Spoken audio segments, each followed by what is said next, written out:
we went so far into the now. And we're going deep. I'm just kidding. Pause. Hey, yo.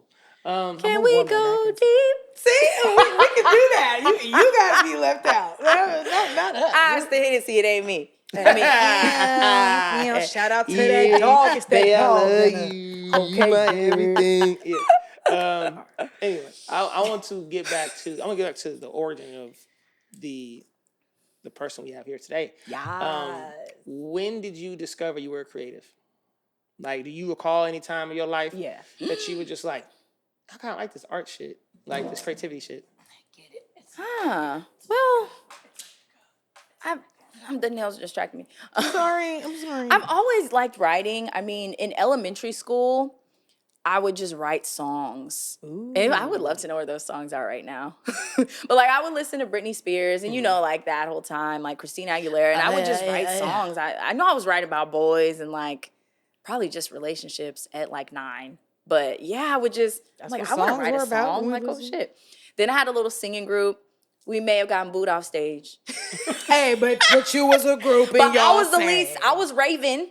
And I was choreographing for us and shit. Damn. Like I would write our songs. It was the whole thing. And Don't sleep. I also I would write stories. I would write like little stories about girls at school, and they had my character names. I also used to, I guess I can still kind of draw. Everybody in my family can draw. So I used to draw people, and that'd be like the cover for the book, and I would just write about like what happened at school. So I feel like at a very early age, I was writing stories and like writing songs. Fine art? When it's with a pen or some sort of I think it's fine art. I would say fine art. Pencil, paintbrush. That's a proper term. Yeah, that's wonderful. There's probably a whole bunch of notebooks like at my parents' house with just these stories, and I don't know. I just would get home from school and I just wanted to write. Like I've always had a diary too. I'm a diary.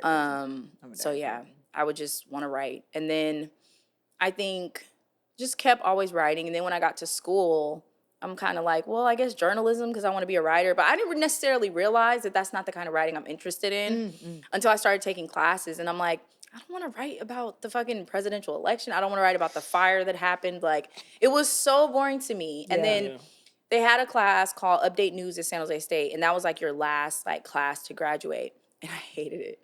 And we basically had to go with these big cameras, like reporter cameras, and be like, reporting at San Jose State. And I hated it. And I had a teacher where she was like, like, I'm going to give you the Rising Star Award. Like, I think you'd be like a great reporter. And I'm like, I don't like this though. Like, I don't really want to be in front of the camera. I don't want to be seen. And she's like, don't fight your talent. You're really good at it. I'm like, but just because I'm good at something, I don't want to do something I don't like. And just going to interview people about like the local happenings, I'm like, ew. But I didn't want to change my major because I was like, I don't want to be in school for longer. I don't want to have more debt. So we gonna keep journalism. And then I got a minor in radio, TV, film, but I was more interested in radio. I was like working at radio. Oh, yeah, that makes sense. KBL. No, actually, KBLX is where I wanted to work because my parents had listened to it. Oh my God. KBLX. Sorry. You got to do the whole thing. Like, yeah, I was like, that sounded good. So I was like, I'm going to work at KBLX. Like, my parents listened to it. Yeah.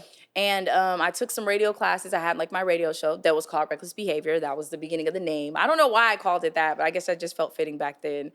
But I was just so intrigued. I was so intrigued with, like, speaking and, like, writing what was going on, what I was going to talk about, and just learning how to work the boards and everything, selecting the music. So we only play mixtape music. So we were playing, like, Janae Aiko, like, mixtapes. And, I just thought it was good. I thought it was so cool. I thought it was so cool. You niggas in college playing shit about eating groceries? That's crazy.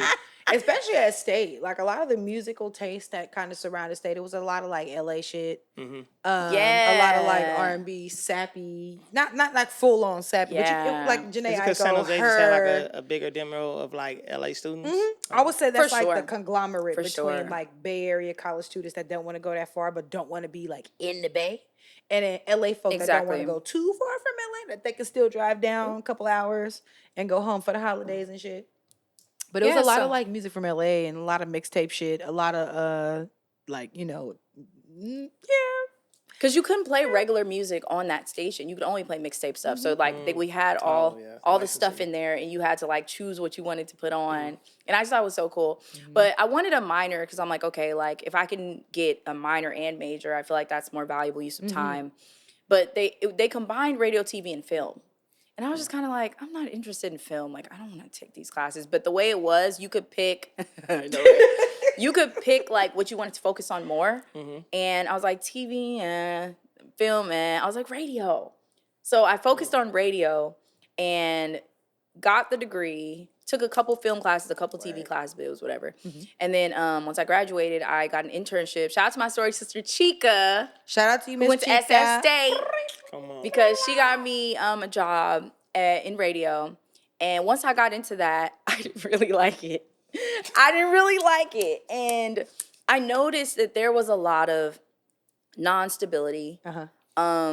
Like if people's ratings were low or like there was something more exciting, like they would just fire niggas. Like somebody I really liked and wanted to work for, he just got fired on his birthday, and he had been there for years, and they just wanted to switch it up. And I was like, what the hell? And then when I got closer to G-Biz, and there would be budget cuts coming up at iHeart, and he would be nervous. And I'm like, I don't really want to work somewhere where you may not have a job tomorrow just because they want to switch up the personality or something. And then I noticed at my job that it was very like people just throwing people under the bus. Like to get ahead and be seen as valuable to management, you had to like snitch on niggas. And I'm like, that's really not me. Like I'm down to work hard. Integrity, for sure. Yeah, but I'm not like gonna snitch on people. Like I would see it happening and I was like, I don't really like this industry. Yeah. And I was just like, damn, like I don't want to be a journalist. I don't want to do radio like I planned. So I guess that degree was just a way. I mean, you just got them motherfuckers sitting. I mean, now it didn't. No, I wouldn't say Because so. you figured out what you didn't like to do. Exactly. Yeah. Process of So elimination, I feel like I should that have still matters. maybe like creative writing, or I just didn't know at the time. I thought journalism made sense. And also when I had first started, I forgot this piece. I wanted to be a magazine editor. But then that makes during like our classes, they're like, like physical magazines are gonna die, you guys. So we want you guys to learn computer coding. Stuff's gonna move online. And I'm like, ew, like I always wanted to have like a physical magazine where it said like written by Michaela. Yeah, like a physical QMC. That would have been cool. Exactly. So I think that making QMC was kind of like, okay, like this is my version of that. Like I'm interviewing different people around the Bay that are doing things that people may not like really know. QMC stands for Queen Media Collective, by the way. And giving people a platform, because like it was just so many people that I felt like were slept on. Like one of the first people I interviewed was Shell Hart, and I remember that interview. Shout out to Shell. Shout out to Shell, and her girl. saying like, I feel like I'm not getting booked because I'm not as pretty as the other DJs, and I feel like I'm good, but people just don't care because I don't look all glamorous. And I remember I was damn near crying in that interview. So I'm like, you're one of the best fucking DJs. Straight the Now fuck look up. at you And now. is. Look at you now. And still is. Shining. This was like 2018. And it's climbing. Come on. And I was just Don't like, sleep if on people don't know about her, they need to Shell. know who she is. When And she like, say she worked her Shell. ass off, Yeah. she worked her fuck? ass off. Big Love me Shell, some Shell not Hart. the little Come one. on. Put some Almost respect 7 on years Yes. later, 10 years in the game. it. Man, and that was a Love good time her. because love I her was just so talking much. to everybody. So will then I was like, always okay, support her. I'll maybe I'm always be interested in the journalist, like being the journalist that's talking to people and hearing people's stories and asking questions. Not the journalist that's like, and now the presidency. Because I'm like, I can't do that shit. Yeah, for sure. I hated it. But sitting down and like recording interviews and taking notes and then doing a cool. write-up of it, That's that cool. was so much fun for me. That's cool. So, So when did Queen Media Collective start? Was that in college? no, that was after college. Okay. So college, I graduated December 2015, and I worked at a radio station in San Jose, but they were like paying me like nothing, and Crumbs. I was like, yeah, I Look gotta what y'all get, missed out on. like a full-time job. And then I was like, okay, I was just thinking like, okay, what full-time job would I get? And I was like, I guess I get an office job, because if I'm sitting at a desk all day, maybe I can work or I can write, like when it's slow and something. So that was like how I got into administrative work, because I was like, they ain't got nothing for me. And that's when I started doing the reckless behavior blogs when I was working, because I'm like, damn, I'm literally a receptionist. Like, what the fuck? Like, this is All not this talent what up here I answering signed calls. the fuck Episode up 1, for. I'm a random ass. What is it? I'm a journalism grad. I can't think of it right now. Easy for you to say. I'm working at this random ass law Yes. firm as a random ass receptionist. I really felt Yes. it wasn't a law firm, but I felt Something. It was a construction company. I'm like, You said that. Yeah. I'm like, why am I a receptionist and I have a degree that I'm paying for? I was so mad. You need So to just I focus would on just your be book. there like just typing about how the shit sucked. And then so 2015, I met Imani. In 2016, A mutual friend had invited us both to the gym one day because we was like, like we out of school. I was like, oh my God, this girl's great. Then the mutual friend, she didn't come around as much, and we were like, can we still hang out? Yes, You I free? love that. We ended up getting hella close. You available? Yeah, at first we was You like, want to be free together? we was like, I can like we? that. I like that. That's a cool way to invite them. You want to be free together? That's cool. literally how cool. it was. Then I found out she lived by the Dirty Bird. The rest is her story. The rest is her That's story. crazy. If y'all know the Dirty Bird, then y'all know why we love. If you know, Hella funny, bro. The and Bird. if you don't, Shout I'm out to so the Bird. sorry. Shout out to the Bird. They bro. let us film there, episode 9, season 2. So gang squad. I don't know. Like we would just hang out, and it would just turn into little business meetings. I don't know. Like she would start talking about her that's some boutique. Capricorn shit. I would start talking about my blog. I'd be like, I have a blog, and then I don't know. One day we were drinking wine, and I was like, what if I had a blog, but it wasn't just me? Because I was like, look, like. I'm straight. I'm whatever age I am. I'm working here. I was like, what if we had other writers? Like, what if we got like some people from the LGBTQ community? Yeah. What if we got some men? I was like, I want people to be able to come to this website and read different perspectives and relate to it. Because everyone's not going to relate to me. And I understand that. I was like, what if we got some single moms? Yeah. So she was like, yeah, like maybe we just post something, we get some writers, and then was like, all right, we got to think of a name. Then we started, I don't remember how we came up with Queen Media Collective. I remember she wrote our little logo, and she put it on Fiverr. Somebody overseas made it for us for like with for the hella little cell cheap. phone with the little. It was cool. I like that. Right. I like that. Like it's literally iconic. I remember exactly the shape. I remember She the wrote that color. shit on a notepad, but I was just It did. I love that people can relate to me, but I feel like there's other people that have stories to tell, and they don't necessarily have a platform. Yeah. So yeah. Here's a fun fact about Miss Shamari Bell. Shamari Bell was actually a writer for QMC for Michaela before she was an actress for Reckless Behavior for Miss Michaela. Yep. And I low-key forgot. Yeah, I was a remember writer for QMC for a little I think while. I was the same time I connected y'all. I think it was because you had reached out to me. Michaela had reached out to me separately, I believe, on I have bad memory. Facebook at the time because I would like. We start doing, I think it was around the same time we started on the events. The parties. About the exact Because same I was time. like the cutie that be at the About door the that be exact hella same time. nice. And You were so- always so nice to me. I didn't even know. I was like, You're a she's so sweetheart. sweet. Like it's very easy to be nice to people when they're nice to you. Like Michaela has a very, very hey, what's up kind of demeanor. Even though she may not want to talk to you, that doesn't mean she's just going to be outwardly rude. She's not going to be outwardly rude. Hey, what's up? How are you? Nice to see you. Nice to meet you. Real simple, real cool, real calm, collected, bro. So it was easy to just be nice because you were always nice. And it was crazy because like the way the whole shit worked out, like me and Michaela went to San Jose State together. I didn't know you, and I'm still mad. I knew of you because you were a part of a sorority. I knew that. And then there was plenty of nights at the Alpha House where everybody was turned up. Man, shout out to the And you games were out there. So I knew like, all right, she'd be turning up, she'd be lit, she with the shit. I knew that. I was So when studying would see you, in the library. She was doing her Yeah, thing. she trying to But sneak out her whole. that's why when I would see you pull up to the parties, I was like, oh, yeah, I know she finna have it. What's up, girl? It was easy to be cool with you because I knew like, okay, she know how to have a good time. Damn, I was outside. We went to that state together. Around this same time that I was going to state, that is actually when I got to meet my brother because I met my brother Kodak through somebody while I was going to state. It would be a few times where he would pull up on me when I was going to state to come turn up. So I found Michaela on Facebook, right? And Kodak and Michaela was already cool, but I found Michaela through Facebook, and there would be times where certain shit would just happen in the world, and I'm an opinionated motherfucker, and I'm an articulated motherfucker, and so on Facebook, I would say my little piece, and one day Michaela reached out to me, she was like, hey, listen, I be liking what you be talking about, you wanna like come write? I'm like, what you mean? And then she breaks down like, yeah, dude. I'm like, the second half of like Queen Media Collective, girl. Like, this is our blog. This is a straight up like homegrown, da-da-da. So I'm like, hell yeah. So I start writing for them. And then I'm writing for Michaela. Then I remember Kodak brought up meeting Michaela and talk about the series. And as he described her, I was like, Michaela? Who the fuck is Michaela? Yeah, she said she went to stay. What? No, I feel like I remember Michaela. She started pulling up to the parties. I connected the face to the name. Then lo and behold, this nigga said, all right, Michaela said she working on the series. I told her about you, so if she reach out to you about that, don't be surprised. I was like, all right, bet. And then that's exactly what the fuck happened. That's exactly what happened. She reached out. Hey, I have a role. Kodak said you have some experience, and he said he thinks you would do this really well.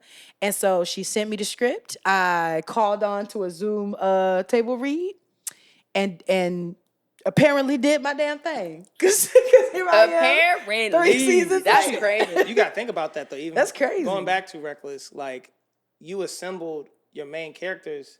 Did you even do a lot of casting for those? Or was it really just like homies? Because I feel like the main characters, I never heard of them have to do like any type of casting calls or anything. It was a mix of both, because I posted an ad on Craigslist, and like a lot of the people like Shungo, Benoit, Tiny. My God, Benoit. That's Damien, that's James, that's Travis in the show. Who else? Divinity. She had found us on Craigslist. Nisha had found us on Craigslist. Tamika. Yeah, so I think it was half and half. She was in season 1, Divinity. Who? The one you said, Divinity. Divinity, what's she her was name Chantel. in real life? There you go. And then I think Dominique had found us on Craigslist too. A lot, yeah. So I would say like half. I would say like half the people were like my friends, and the other half were people that literally like responded to my Craigslist. That's ad. a big trust though.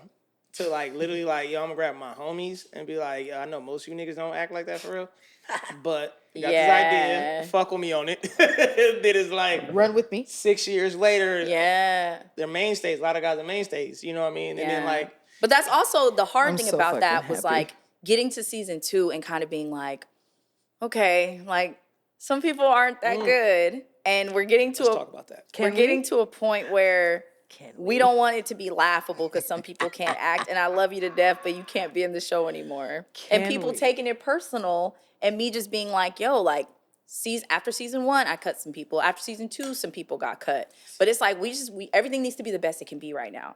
Like when I watch season 3, everybody's acting. Everyone's acting their ass off. And I think the scripts and the stories we're telling, it just can't be not good. Like the acting has to be believable. The story ups the ante every time. Talk about being in that position where as a creative and as a boss, you have to make hard decisions and cuts for the betterment of the vision. Like I said, these people are not actors. Some of these people are your friends. Some of these people are aspiring actors. But yet you have to come and drop the hammer and be like, you know what, I appreciate what you did for me on season 1, but after reviewing and raising the bar for myself, I have to go a different direction. Yeah. You know what I mean? Like, it never gets talked about when you're that person in that position and you have to make those choices. Having to make the decision. And interface with those people. Yeah. You know what I mean? And how some people may walk away with this vendetta against you. And really the intent is all about the betterment of the art. The craft, the brand. You know what I mean? Like that has to be something that, you know, because anybody who knows you knows you're a sweetheart. Yeah, man. So it's like to now have to be that person, put that hat on and be like, you've never seen this side of me, but I got to let you go.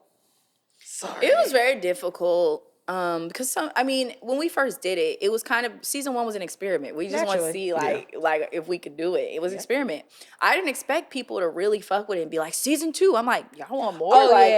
We just was fucking around. When people were responding, telling me like, you really should pursue this. Like you're really good at this. Like your story was really good. Like I couldn't stop watching. I was up till 3 a.m. I'm like, really? Like this was for fun. Like so it was like, okay, like I really enjoyed this. I think I can do this even better. I have to take it seriously. Yeah. So it was kind of like some of my friends like, oh, season 2. And I'm like, you won't be.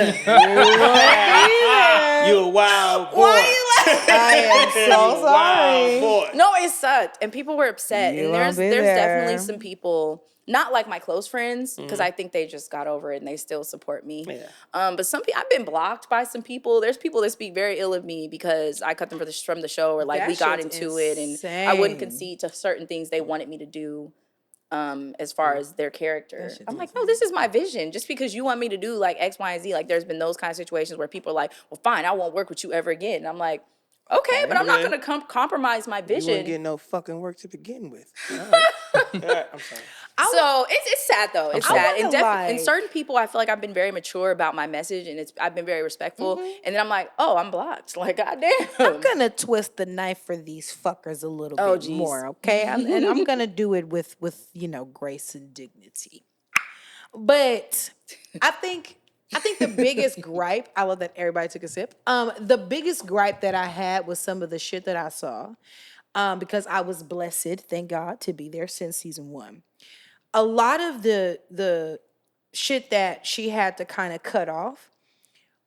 First of all, every decision was made with the betterment of the season, because you can literally see the improvement every season. Yeah. Like, this is not something that she's like just talking out the side of her neck. You can see each season and if get this better. is a business now, we're not just chilling anymore. We're not like just you have to it. You got to elevate. And 2, a lot of the shit that people were asking for was very, very inconsiderate to the time and the effort that Michaela had to put in, navigating between 16 people, 30 people, 45 people, trying to plan and coordinate dates so that these people in this scene could show up at the same time, on time, knowing their lines and reading their lines. There was people that was coming from other events that did not know their lines, that were not dressed appropriately. They were asking for things that honestly were, I think, more ego stroking and attention seeking than actually necessary for them to come in and do their job. Mm-hmm. And the fucked up part about it, for real, 3 and final nail in the coffin for you hoes, is these people would come in. Oh yeah, I'm on it. These people would come in and ask for this kind of stuff, but then their performance was nothing like the caliber at which they were asking for shit. Like, you're not coming in slaying the gods, boo. You're coming in basic as fuck, and you want Michaela to switch around a whole rehearsal 2-3 hours or 2-3 days, like, ahead of time, to accommodate the fact that you had a prior engagement that you didn't want to rearrange, even though you took this opportunity. Get your goofy ass out of here. Ain't not one of y'all we heard of again. And y'all look at me as a wild card. And that's the tea on that. Sorry, y'all look at me not as a one wild of y'all. card. Not one. And the people that we have heard of have been the people that have the emotional intelligence to be able to understand that it wasn't personal. Yeah. It's called growth. Okay? Yeah. For those of you that don't get that, oh fucking well. So are you more comfortable with that side of you? Like, that side that has to make the tough decisions? Like, during this process, have you become more comfortable with having to be the bad guy sometimes? Yes, I still don't like it though. I don't like drama. I don't like confrontation. I feel like some people thrive off that, and they'll be like, oh, I'll tell her, I'll cuss her out. Like, oh, bet I'll send the message right now. And I'm not like that. I don't like it. But it's not for drama. I don't like it. I don't like going back and forth. There's a couple people that I've just had to go back and forth with, and I'm just like, this is very uncomfortable for me. I like peace. I don't like when people disagree, and it is hard. So I don't like it. But now I think that, like, the show is such a big deal to me, and it's gotten so big that I'm just like, no, like, you can be mad if you want. I don't want to say this to you, but I know I have to. I'm not gonna, like, sugarcoat it or not say it because, like, the stakes are higher at this point. Mm-hmm. So sometimes I'll type a message or an email and I'll send it, and I'm like, oh no, I don't want to see the response. Like, no, fuck. She's considerate too, bro. Like, she'll tap in with the producers, like, hey, does this sound a little weird? Because I don't want to, like, I don't want to be blocked. I don't want to yeah. hurt anyone's feelings. I don't want to make shit weird. But, like, yeah, but that's also how your character develop on your show, is your character development outside the show in real life.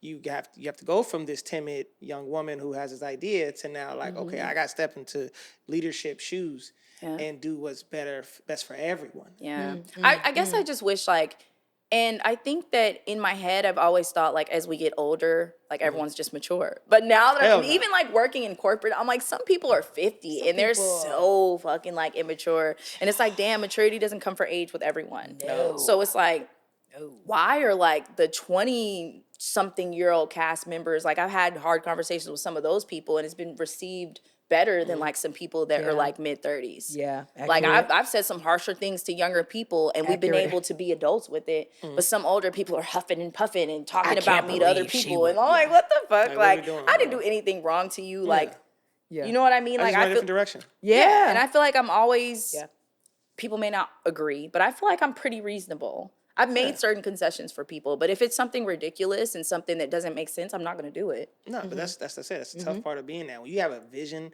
people understand the struggles of visionaries. When because you can't shake it. You can see it when you go to sleep. You can see it when you yarn. You can see it all. Like, I know it. I feel it in my bones. So when you're a visionary, it's kind of a cutthroat journey because like I have to get this shit out. Yeah. You know, and I'm not trying to hurt nobody on the way, but I'm also not trying to do myself a disservice and not see my vision come to light because you struggling with being a grown ass man right now because I said we gotta cut you from the scene.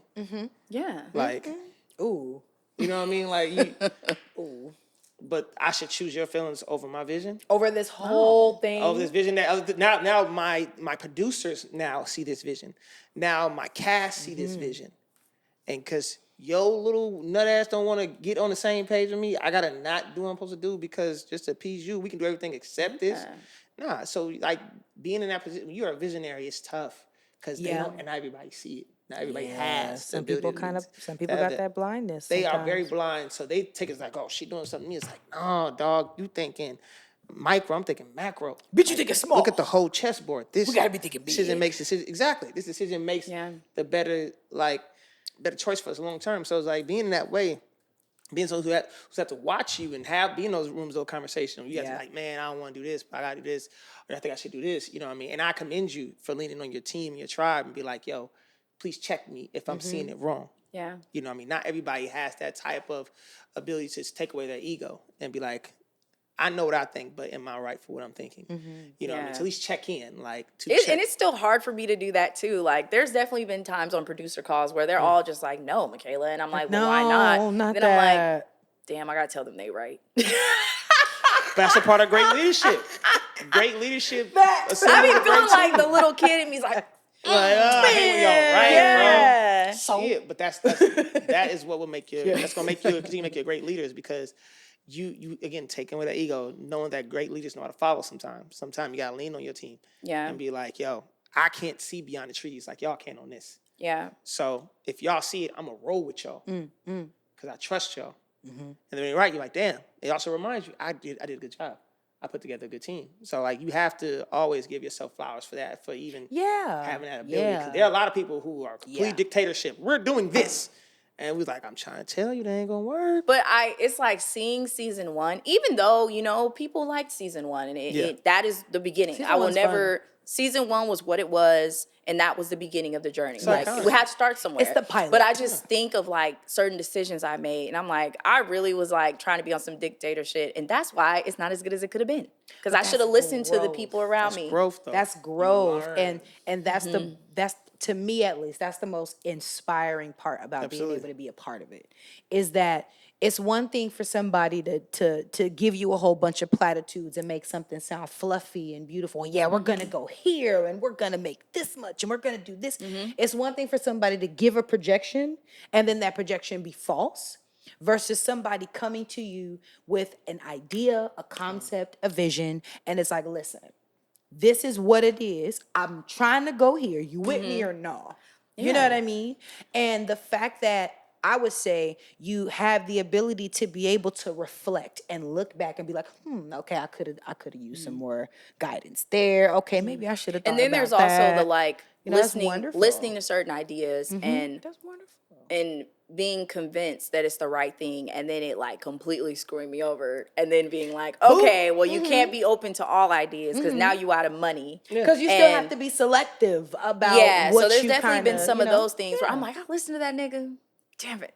Yep. But that's a part of it, evolving as a creative. That's navigating. You know, you're gonna try shit. And then I'm seeing like the people that gave me ideas that were just like, this is the way to go. And then it fails. And I'm not even getting like they're not taking accountability for leading me down that path. And I'm just like, damn. I'm like, well, I'm the more mature one. I would have appreciated my bad. I really thought it was going to work. But I'm just like, you know what? That's not on them. I took a chance and you're just going to take L's sometimes in the process. You won't get that at the top, bro. You're the quarterback. You get the wins and the losses. Yeah, because you do something, somebody was just like, that's the way. And then they like, oh, so how'd it go? And then they're like, oh.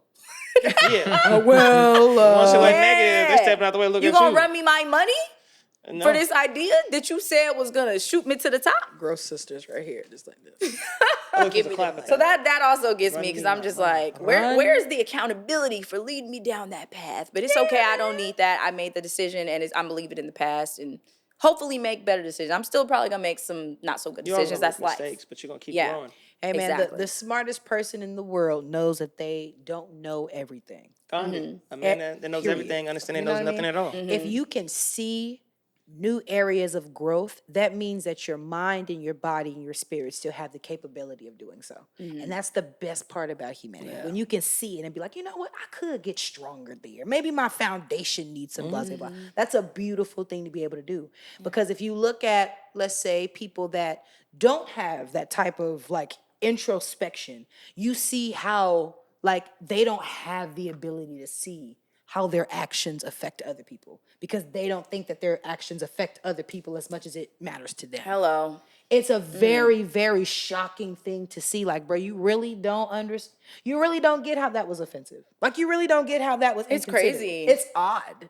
And so be proud of the fact that you have the capability of seeing your strengths, walking in them, but also having the ability to recognize, okay, these are not my weaknesses. These are areas of improvement. If you have areas of improvement, that means you still get to go higher. When you think you've mastered and conquered everything, you've limited yourself. Period. Absolutely. Yeah, no, you're right. So now that you are in a space of growth, what is Talking to the mic. now that you are in a space of growth, what is some attributes you feel like make up a good like writer and producer for a show? Nice. Come on, Kodak, with the questions. Okay, Oh, that's like two separate. Okay, writer and producer. I feel Yeah, like I so have to what answer you them. feel like attributes makes you a great writer? Which type of attributes you feel like makes a great I'll say producer? writer first. Okay. Writer first, For writer, I feel like being able to show, not tell. I feel like, and I got this feedback. Like this. Season 1, kind of like the characters are talking about things that happened, but we're not really seeing them. Like it's better to visually see those moments, which is why I started incorporating more like flashback moments. Because I'm like, yeah, you're not gonna feel the emotion if you're just, oh yeah, when they were there at the party and you're just seeing the characters talk about it. Like that's not that effective. I feel like not focusing so much on the words, but also like incorporating like the emotionalities of it. Because sometimes you can just see a character just sitting on the couch, just thinking, and you can know how they feel. You don't always have to have like all the dialogue. You have to write it, like you have to give the scene like a moment to breathe sometimes. And just, we're just filming for a few more seconds. And I think I used to feel like, oh, well, if a character's not talking, the scene is over. But no, like sometimes you just see your character like in bed, just looking at the wall, like fuck my life. Yeah. And that's that's a scene. That's all you need. So I think including like those kind of moments where like the character's off work, just in the car, just don't want to go in the house and shit. Is hitting the steering wheel scene. That shit was powerful. Was that like a moment that was that one of those type of moments for you where you feel like I'm doing something really cool when you see your friend who's now an actor on your show having like a great emotional moment that is like being received through the lens? That's something like, damn, I think I know what I'm doing a little bit, because you still have to set up that scene for him. You have to put him in that mindset. You have to now produce him. You know, and let him know, okay, I need you to be here. I need you. This is the mindset, this is the tones. Again, going through those table reads, you have to literally help him transition into this person, into this space, in this moment. So it's like some of those moments, you're like, damn, I think I'm kind of nice at this shit. My mother. Like I'm. And I think like that feedback, because when we watched season 1 and like we just went into that deep dive, I kept on my notes. As I was writing season 2, I kept looking at those notes.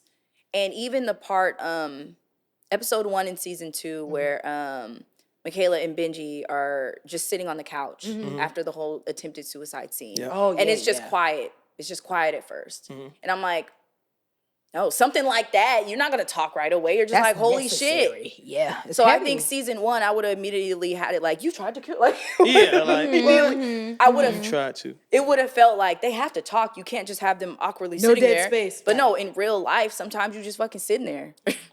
Yeah. Sometimes you're just crying. Sometimes you're just stressed out. You're just breaking something. Yeah. Like the scene, I think, in Being Mary Jane when, I forgot what happened specifically, where she just like throws her fish tank and it just, everything just crashes, like the glass. And you could just tell all the relief she feels from just throwing something. Yeah. Like I think powerful moments like that, and me thinking of the feedback I got and then other shows, I'm like, some of the best scenes and no one's even talking to anybody. Accurate. Sometimes people talking to themselves. Accurate. Damn. So I think like just being able to know like when dialogue is needed and when it's not. And I think being more open to, because I think I was very married to the words, and you can't be married to the words. Like if something's not natural for an actor, or if they feel like there's a different way to say that, even if it's a completely different line, but it's still giving the same what you wanted to give, you can't be like, that's not what I wrote. No, you just got to let that person feel whatever comes out. If they're still doing like, if they're still giving what you want them to give, it doesn't have to sound like you wrote it. Because I think season 1, I'd be like, hey, that's not what I wrote. And it's like just being like open to like, hey, even though you wrote this down here, that may not be what comes out from the actor. Yeah, you got to give them that space. But that may not be like what the character is like actually. Exactly. So yeah, I think just also just going through multiple drafts and like reworking and like rereading it. I think also having like a script editor like Sierra. Shout out to CC. I love my script editor. And sometimes she's she would be like, wait, but how does this make sense if, and I'm like, oh, dang. All right, let me rethink that. Yeah. Like having other eyes on it or just sending it to like one of your friends or somebody else in the industry that you trust just to get an opinion, because sometimes I'm like, oh, this is the best scene I ever wrote. And then I'm like, yeah, no. And then just and that's why I'm glad that there was such a long break between season 2 and season 3. Because I really, I reworked those scripts. A lot of the things that happened in season 3 were not going to happen. Yeah. That was not the original version of season 3. Bruh, there's some stuff I was sad about. Some stuff I was like, all right, but some stuff I was like, damn. Well, I wanted to show my chops, bro. I wanted to show off. She wanted to masturbate. But anyways, no, I wanted to get shot.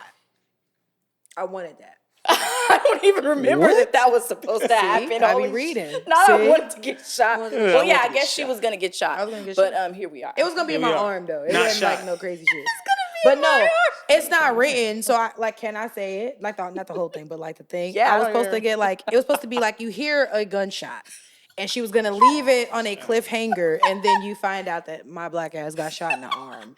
Oh yeah. Oh, it's coming back to me. Yeah, but it wasn't like none.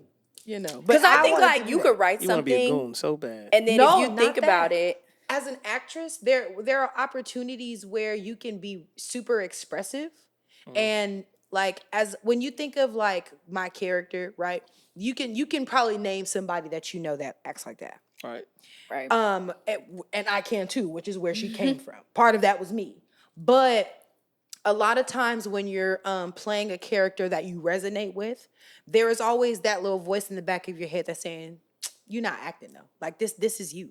Like you put it on you. Where do you have opportunities where you can show your director like, no, like this is the character that you've allowed me to create." And so having moments of emotionality, I think, are ways to show like, no, I'm not just playing myself on the screen. I'm taking this seriously as a character. I'm creating her. I'm narrating her for the director. So no, I definitely wanted to get shot for that reason. I wanted sis to know, like, nah, I'm not just like I forgot being about some that bullshit. shit. Like, no. I am Maya Holloway on that screen, not being Shamari Bell. But now I feel like like 2 and 1. All right. So. But yeah, those are my answers as far as writing. Like just being open to criticism and like being willing to have like multiple rewrites and not just being married to the same script. Giving your actors like the room to be flexible with their words so it's comfortable for them, and then just being open to like I think I said being open to criticism, but also the showing and not telling thing. Okay. So is there any advice that you would give someone who's probably starting out where you were, like as on this journey of like, I have this idea and I want to write this script. I want to put this out on these short scripted things on YouTube. Is there any advice that you would give them that you wish you would have got when you first started out? nice. Definitely. I think I would tell somebody to get a mentor, get multiple mentors, and get mentors like in the industry. It's intimidating to reach out to people, but you just got to do it. Because most of the time people want to teach, people want to mentor you, people will have you come shadow, people will hop on the phone with you. And even if they ask you they try to charge you for a consultation, like pay that shit. Like it's worth it to get knowledge from people that are already doing this. I didn't necessarily do that. I only had one mentor and that person was pretty green. Also, I would say just do your research. Like you don't have to go to fucking film school. There's so much information online. Yeah. There's so many YouTube videos where you can learn about having a casting call, writing a script, acting. Skillshare is another asset too. Filmmaking for dummies. Like there's just now we have ChatGPT. Like you can learn so much. And I feel like my strategy was like, I'm just gonna do it. And then like things would go wrong and I'd be like, oh shit, like now I have to fix it. Like there was a lot of like reactionary like learning I had to do when things would go wrong. And I know that if I did my research, money would be spent, I would have a better product, things would be ran more efficiently. Cause I did like no research. Like I was just like, oh, we gonna throw some shit on Craigslist, casting call. I guess we just like, it was really just nothing. Yeah, there was no research. And I'm not really, and my boyfriend gets on me about this because I don't really read. I don't really research. I just be like, I'm just gonna do what I think and hope it works. That's why when people tell me like, oh, I never wanted to ask you. You're so stupid. Because this year I reached out to some other. You guys probably see I've been doing more things. Yeah. Because you've been moving. Season three promo Michaela is the bee's knees. I was kind of just like, I don't want reckless behavior to be the only thing on my resume. Like I've only done my show because I only know my way. So I was like, if I'm gonna try and get a real job in like Hollywood, I have to have other things on my resume, and I also have to learn. So I started reaching out to people like, hey, like, you know, I'm interested in being a part of your team. Like, I would love to be a producer, or like, I would love to write, because those are like the main things I want to do. I'm open to directing again, and I don't know if I really want to act again. I'm not like saying no like forever, but I'm kind of open to it. It's not like on the top of the priority list. Producing and writing are definitely, writing being the number one thing. So I just slid in some DMs, sent some emails like, hey, like if you have a production coming up, like I would love to hop on as a producer. These are my strengths. Just to build my resume. And I'm on these sets and I'm like, y'all using terms I don't fucking know. Y'all went to school for this shit. And they're like, well, Michaela, you have a whole show. I'm like, I know I do, but trust me, like I don't know got this shit off the muscle. I don't know what y'all are talking about. I don't know what the hell y'all are talking about. There was one call, they were like, yeah, we need a line producer to make sure. I'm like, what the fuck's a line producer? They're talking about us getting a second AC. I'm like, yeah, I'm like quiet on the calls. And one call I had to apologize. I was like, I know I've been really quiet, but most of the time it's like all four of y'all talking about these terms and I have no idea. I'm not even on the same. Because I never had a line producer's like for the budget. The person that gets the budget. I'm like, I never had that shit. No. I just paid for shit. No. I said, second AC is second camera. I'm like, we had one camera. No. So it was just a lot of different terms, like the actual terminologies. I'm like, hey, I didn't even know like director of photography is what you're supposed to call the cameraman. I'm like, we've been calling that shit videographer. I didn't know. So Daniel messaging me like, hey, it says I'm photographer. I'm not a photographer. I'm like, no, that's the proper term for like the person that shoots the show. It's DP. And I didn't know that. Is a motherfucker. So I've learned so much this year just being a part of 3 other productions besides Reckless. And I'm so happy I did that because there's like, you have a show on Tubi though. I'm like, trust me, like I've been doing what I've been doing. I'm still a student. But I'm definitely a student and I am consuming everything you guys are saying and teaching me like a sponge. But even that's brilliant though, because you were further along in their eyes. Yeah. But you took a moment to like, I need to go back and learn some basics. That's why. Yeah. I need to get better. And I wanted to be transparent about that. I don't know what y'all talking about. That's good. That is so empowering and understanding you don't know. It was very humbling because I do feel like a lot of people think I'm bigger than I am. Like there's been multiple times where people have messaged me and they're like, I don't know if this is actually Michaela or this is your person. I'm like, what do you mean? Bro, like, this is me. It's literally me. I don't have a person that, like, what do you mean? It's because it's so weird to me. Yeah. So I feel like there is a certain perception. I'm like, nigga, I'm just out here. I have a full-time job. I'm still learning. Reckless, all the documents that I made for us, that's just what I thought it should look like. Like, I've never made the call sheet that, like, everyone uses. Now I'm seeing all the production I'm using. They're using this standardized call sheet. We never had that shit. No. I went in Word Doc. and nigga, Word Doc or Google Doc, bro. I'm trying to. So it's been very humbling. It's been very humbling to be like, damn, you really just been doing shit your own way. But that's why you knew you needed to work with other teams, other people that have been doing this or went to school for this. Yeah. So it's been great. It's been a lot to balance, but I've learned so much shit. That's good because I mean, I think the greats always know that they are never too high up on that pedestal to learn. Yeah. You know what I mean? They still things I can learn. Like you just got it off the muscle. You just knew I got an idea and I'm gonna make it. Yeah, make but something that's shake. why I want people. I was thinking in my head, like, rip. what was the original question? That's why I think like just having those mentors and doing things like the right way immediately. Like you could do it my way, but I've gotten burned a lot, It's and the there's long been road. there's been some very like stressful situations that didn't have to be so stressful. So be proactive, not reactive. Exactly. Because there's shit, like you could do anything. Like at this point, you can Google, ChatGPT. You could do anything you want to do. Yeah, it's out there. We don't have to go into anything blind. It's out there, bro. We don't have to go into anything blind. So I think Do the work. definitely. Do the work. Except love. What'd you say? Except love. Yeah. You know, your show. The shape call back. of the You know. Yeah. Seriously though, like Love is it's blind. like you can't be lazy because it's like if you're lazy, right there. if you're lazy, you're just gonna pay for it later. You're just gonna you gonna pay for it later. There's so like you said, there's so many things behind the scenes that just went left, and I'm like shit, and I had to just figure it out, and nobody necessarily knew, and I was so stressed, and I'm like, nigga, if you would just did this shit the right way, if you just would have had a contract, if you just would have got a permit, if you just would have learned how, just whatever. Do the thing with the thing with the thing. The thing on the side. But you of the didn't thing even with the know thing that over that's there what on you the needed to do. You need the thing. I'm like, contract, we just friends. All get. Oh yeah, that's my partner. Not knowing, bro, fucking you over. I should have had a contract. Damn Hey, it. I was ready, doc.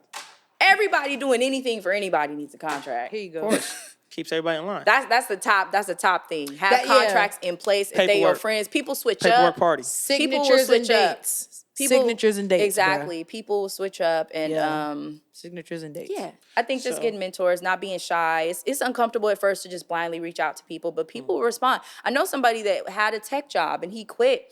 And what his strategy was, he would watch shows like he's watching Insecure and he's just reaching out to people like that maybe people aren't like he's not reaching out to Issa. Right, but like other, He's reaching out to other The assistant people. on the cast, people in the credits. And now It he's takes it in more rooms and he accessible. just did that. He just DM'd and emailed all these people that he was seeing in the credits. Maybe that's what I and need now to he's do. in the industry. He quit his tech job. And he's like, it takes time and it takes guts to reach out to these people, but people responded to me. People Yes. invited me to the Issa party. People got me as an extra on this set. So I was like, how were you able to quit your job within 2 years? That's crazy. And he was like, just do it. He went hard. He Yeah. believed in his vision. I mean, you've already done more shit than he's done. You've produced your own show. You've so written, fucking directed, cool, bro. produced, starred in. so cool. You know what I mean? Your own show. You now have this 3 show. seasons. 3 seasons in. Again, independent. Independent. Yeah. You know what I mean? Damn, No that's mentors. Just pure, like, just. Now I got Yeah. mentors that's telling me, why didn't Now- you? I'm like, I know I back should then- have did it. I'm Now I got sorry. you and I know. But it was probably meant for you to go through that route because you had to learn how to be a beast. You had to learn how to go for yours. You know what I mean? You start being this timid little flower to now you're this blossom rose who's fully like, I know what I want and I'm gonna go get what I want. Like it was meant for you to go through that route because you probably would have got fucked over in different ways. Being the green one. Ooh, in the room. imagine higher up. Yeah, imagine higher up and get to that right? point and Imagine having that. screwed up things happen to you. Yeah. But you not have to You fall know? from grace, but you now know on the come up, I can't get, manipulated or misled I know that because before, I know I how know to, I can always go back and do this shit from the muscle. Like I did it. So you have no fear Foundation. that a lot of people would who come in with a mentor who's like, oh, I intern and I'm afraid to fuck this person. I don't know who the fuck this person is. They doing some shit I don't fuck with. I don't fuck with that. You know what I mean? And that may serve you better in that room with that person. Who you know what that is? I don't give a fuck what that is. That's know who I wrong. Like I didn't idolize these people. I don't know them. Yeah. I knew what I wanted to do and I did it. And I'm gonna go Yeah. spiritual just to, pull some shea butterness up in here. I would say whenever you tend to ask God for something, he gives you a smaller version of it to see what you're gonna do with it. Because he needs to qualify that you are able to handle the bigger thing. If I give you something small and you cherish that and you take care of that and you nourish that into something beautiful, then that lets me know that not only are you going to appreciate that bigger thing, but you're going to manage it differently because you already worked out the kinks on this little one. So in hindsight, you're setting yourself up for a blessing by going through it this way. You were able to produce something so big and beautiful and bright, minus all of this newfound information that you're getting. If you were able to do this without all that, imagine what you can and will be able to do with that and then some. That's a good point. God You know what taught I'm you- saying? yeah, God He's taught you how to setting you fish. up for Absolutely. a big W. He He's setting taught you how to you're fish. He right. didn't give you a fish. He taught you how to fish. So Absolutely. you can always feed yourself. Yeah. Yeah. You know what I mean? So you always got to be grateful for that. So yeah, it was a longer road, but that road was worth it because now you can step into a position where I can run a whole team. Yep.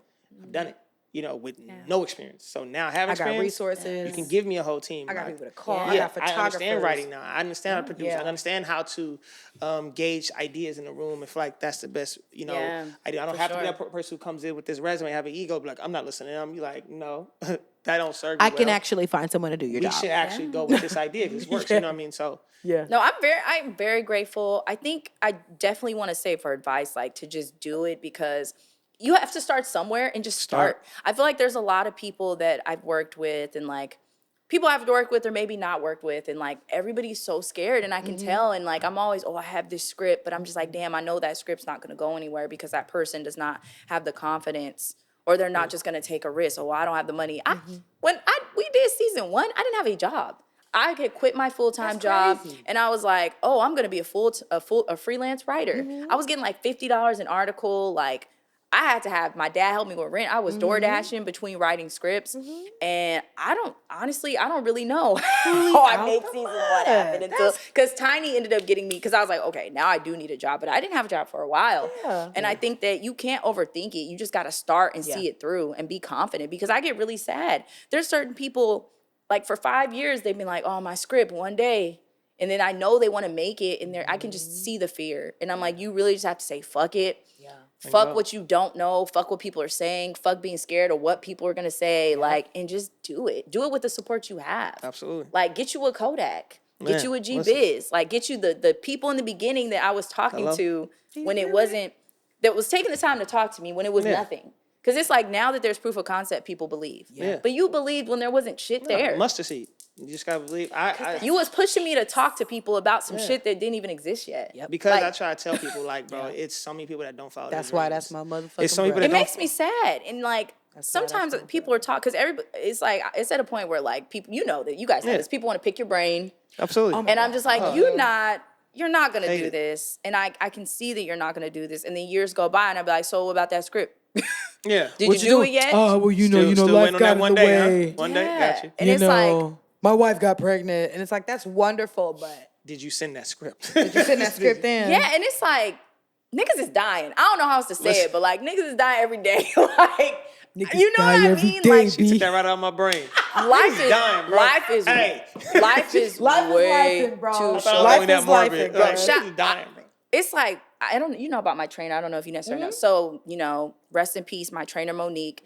Going from wanting to get off my ass and have like a fitness journey, and like 6 weeks later into that, my trainer getting murdered in the house that I was training in. Wild. That's wild. Me seeing her like 2 days prior to that, and her telling me like about like drama in her life. And I'm like, girl, be careful. And lo and behold, the next day after I was training with her, we're talking about my fitness journey. She just is dead. Damn. And that just really had me like, yes. R.I.P. sis. Rest in peace, Monique. And like, we would talk about the show. And we would talk about like all the things we were going to do together. And we would talk about me getting in shape. And that's another reason why I was like, I got to take this fitness shit serious. Like, I'm doing this for... You look great, by the way. Thank you. I'm like, I'm doing this for her at this point. But that just really showed me, like, nigga, like, you could see somebody, like, that's literally the same age as you one day. You could give them a hug, and the next day they can, like, not be here anymore. So I'm like, we all gotta live. Yeah, no, for real. Because you just don't know. Like, it would be nice for us to all be here till 104, but shit, that's not always the reality. I hate to be, like, morbid with it, but I'm just saying, like, I just want everybody to live. Next year. When I get more money. When I can afford film school. Nigga, do that shit. Yeah. Get you a team. Get you some people that believe in you enough to work for free. It's not about the money. They see the vision. Money, nigga. What's the dude name from the college commercial? Say, do it tomorrow. No, do it today. What's that dude at the hat to the side? Why don't you pick up ICDC college? No, it's another college. I know what you're talking about. You spend your time on your phone anyway. Why don't you pick up your phone and make a call that's going to really make a difference in your life? That commercial it's true, that can go for everything. People spend time doing bullshit. And they can't... They could be using that time so much more productively. And I'm not saying you have to be productive all the time, but if you have something you want to do, you got to do it now. You got to go. You got to get it now.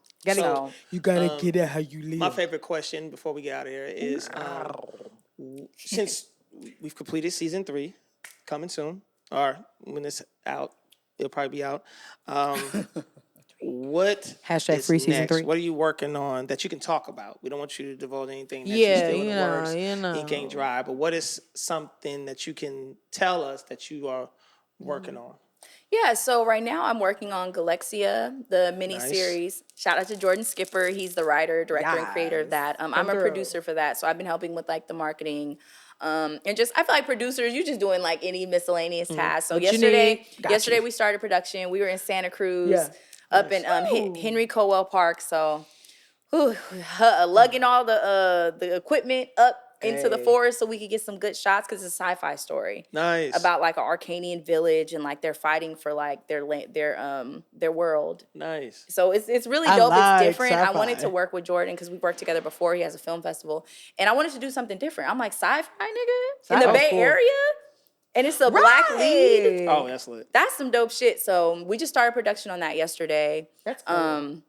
Yeah, I'm really excited about that. That's really the only project. I kind of plan to just kind of slow it down a little bit. I feel like this year was like very stressful and did a just lot, babe. a Need lot to going reset. on. And yeah, I definitely want to reset. And I kind of just want to hone in on my writing because I feel like wearing so many hats, I haven't been able to just focus on improving Your my first love. my you first know? love. Yeah, your first love. So I want to just write and just try different things. I met somebody that writes for Disney. Nice. And I'm like, damn, like I have scripts, but I don't even have nothing like PG, but I wonder what that looks like. I've been thinking a lot about a kid's story would be great by you. Yeah, that's something I've never tried. If you ever want to like come to my program to see how little kids are to get inspiration, please do.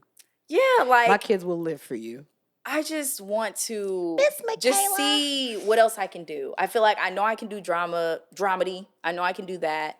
I also want to just, I don't know. I just want to write. I want to start submitting my scripts and maybe other people bring them to life. Like maybe I'm not a part of the production fully. Maybe I'm just writing. Somebody else is paying for it and producing it. Like I'm fine with that. But I just want to get They better. get paid too, bitch. Exactly. They get like, paid, hey, you want to buy girl. this script?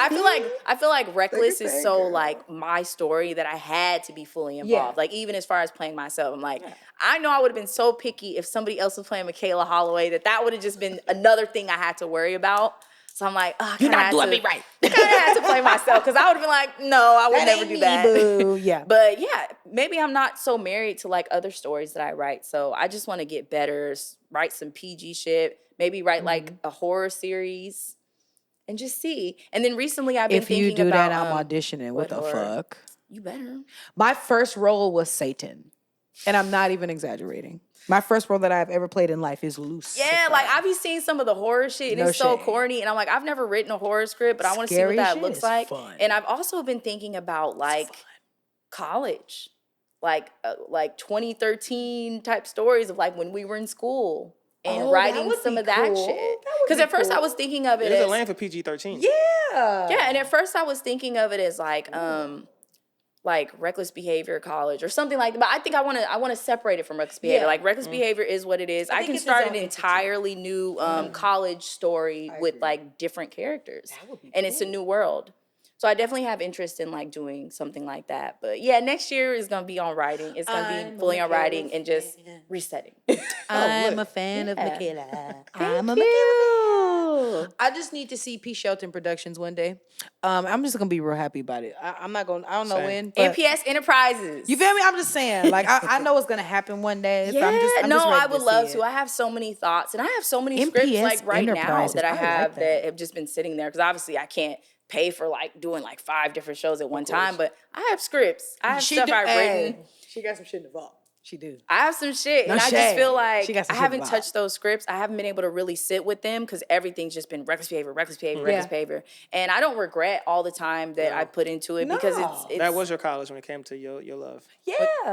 yeah, for exactly. sure. So I'm like, what if I really start writing other stories and I just have a whole bunch of scripts and I just start sending them to people, entering script contests where they give you money. Yes. Like you can be paid. Yeah, like is my writing good enough to win some money? I've never like competed or anything. Yes. Yes, it is. We're gonna see. But I would really want to just work on some shit. Just maybe send it to you guys, see what you think. Okay. And just rework it and just be in my room. I'll be on my office like this on my lunch break, being fat. Like, yeah. So I just want to see did. what honing in on like one skill, how that looks and how that manifests for me. That's hard. But Tyler Perry, if you calling. Tyler, bring. If Issa, if you calling. Bring. Come on. Ava DuVernay. Listen, she gonna I pick will up. answer. She gonna pick up, okay? She gonna pick up. Put me in the game, all coach. right? Yes, Listen. I be ready. Hey, you gonna have a real hustler on your squad. I'm gonna just tell you that. I'm really open-minded. I'm really open-minded. Because there's some people in my ear like, Michaela, bro, like, you really need to focus on acting. I'm like, I don't really want to be no actor, but Don't tell me what to do. some people are like, you need to, though. I'm with that. Don't tell me what to do. I'm like, I think I did good for the purpose of the show, but I don't think I want. You sparked a light in a lot of creatives that they never thought they could be actors. You know, it's people now, you know, now it's pursuing acting because it's like, damn, I didn't think I would like this, but I think I like it. Yeah, that's so cool. Yeah, to be their origin. I love that. You know what I mean? That's gonna be phenomenal to see them grow and to know that I was your origin. I started you on this journey. She's my That's first so origin cool to behind me. the camera. She's my first one behind the camera. All other acting experience I have is been on stage. You are my first person to ever put me on. And that makes me so happy. I think I always just think of everyone else, and I'm just like, I really want this to like lead to other opportunities for people. Like everybody, like working for fucking free. Y'all know if I get some money, everybody's getting fucking paid. Everybody eats, B. Everybody eats if I Everybody eat. eats, B. But I'm just like, I want you all to feel like it was worth it. It's reckless gang, bruh. I want you all to feel like it was worth it. I want you guys to get more opportunities. If that's what you want, hey, maybe you don't ever want to act again. That's fine. Maybe you just did it for now. I still act a damn fool, so it's all right. But you already know I done talked to you. You need to be on everybody's TV screen, everybody's movie screen. I showed it fuss at her because now we're not filming right now, so you should be in every audition. I know. So don't worry. I just want this to manifest into other opportunities for people. We got some trips to LA. Everybody feel like it was worth it. LA is exactly where you need to be. I know. I need to go. I need to just stop playing and go. Like you said, I gotta just do it. I gotta stop. Making hella There's so many. excuses, Even if you stay here, there's hella shit going on in the Bay. The film You can't industry be in the close with Bay. Somebody who literally manifested an idea and just did it. No, And not you at all. don't do it. And then I just sit there like, And I'm tired of telling you about yourself. I'm sorry, Mom. Me too. Bro. I will always keep talking shit to her. Anyway. Fuck you. We want to thank you for coming out. I got a little bit left. It's perfect timing. Come on. I want to thank you for coming out to this. You know what I mean? It meant a lot for us to have you on. I was you know? Thank you ready. for the invite. I was so ready to have my could not fist. Come wait on, because, you know, a lot of times, I know I personally see you a lot in boss mode. So to have you sit back and now like go in depth into your story and talk about, you know, things that most people probably don't even know by looking at you. And This was like the most in depth I've ever gone. I told you was gonna be calm, cool, and this is what we do. This is we family. You know. Thank you for creating such a comfortable and like safe space and for like considering me because I know y'all been doing interviews. Y'all can have anybody y'all want to hear, but you invited me and we had to have story. Michaela. It really we had means to a have lot. Michaela P. Shelton. What Oh do you my mean? God. Had to. Like the whole goal with this is to show every type of creative. There's somebody out here like you. You may not know who they are, but now they can see this. Now they can and see. follow Michaela P. Shelton and be like, okay, I'm that young girl. I'm that young man. Like, oh my God, So I I'm can about do to it too. follow her. Maybe I can see this and like, shit, let me DM her. Like, yo, I loved your interview. Would you mind talking to me about it? You know what I mean? would love to get some mentees, man. I would love to connect. I would love to work. Hey, you like, gave everyone the strategy of going into people's DMs. It's only a matter of time test before it it's with you. me. Because I'm going. I need to start doing that. Because I may be was late, like, but I respond to everybody. Yeah. I definitely I'ma go respond, and I want people to get comfortable with just connecting. Some people like you do yourself a disservice if you don't connect, if you don't at least try. And you will get left on red sometimes, and sometimes that shit hurts. I'll be like, damn. So sometimes it happens. Sometimes you can even type the message and you thought you pressed send. On God, that happens to me a lot. And sometimes you time. got to follow up. I've had people like, oh shit, thank you for sending another message. I forgot the first one. And now I've done that. we locked I've had in. that. So You'd be surprised. don't be shy. I'm gonna start saying this. I'm just a girl from the dro.